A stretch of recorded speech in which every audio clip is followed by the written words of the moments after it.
4 নম্বর প্রশ্ন বলা হচ্ছে বর্ষা শুরু হয়েছে। বর্ষা শুরু হয়েছে, ভালো করে বুঝবেন। কয়েকটা শব্দ আমি বলবো, খেয়াল করেন। বর্ষা, আরেকটা শব্দ হচ্ছে বর্ষাকাল। বর্ষাকাল, দুইটা শব্দ, তাই না?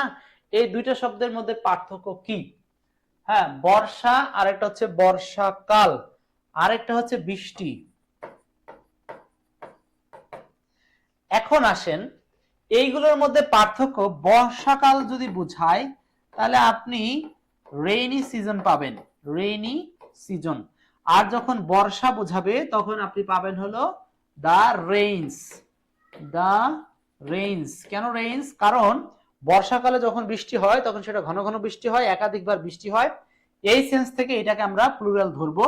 আরেকটা হচ্ছে শুধু রেইন মানে হলো বর্ষা, এটা হচ্ছে মানে বৃষ্টি বোঝাতে আর কি, শুধু রেইন, এটা সিঙ্গুলার হিসাবে আমরা ধরবো।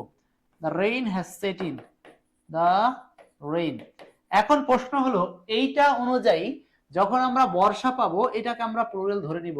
বর্ষা মানে কিছুক্ষণ পর পর বৃষ্টি হয় এমন একটা সময়কালে আর কি, যখন বারবার বৃষ্টি, এই বারবার বৃষ্টিটাকেই বোঝানো হচ্ছে বর্ষা।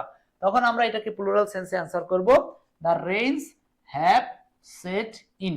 সেট ইন মানে হলো যাত্রা করা বা শুরু হওয়া। সেট ইন মানে যাত্রা করা বা শুরু হওয়া। অতএব এই প্রশ্নের অ্যান্সার করব হচ্ছে রেইনস, অ্যান্সার করব রেইনস।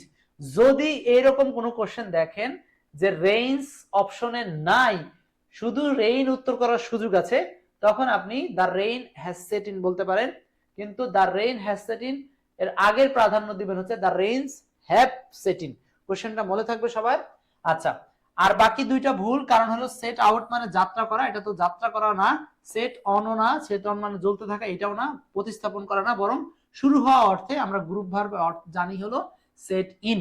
কোনো কিছু শুরু হওয়া অর্থে গ্রুপ ভার্ব সেট ইন বসে। ওকে, আশা করি কোশ্চেনটা সবাই বুঝতে পারছেন।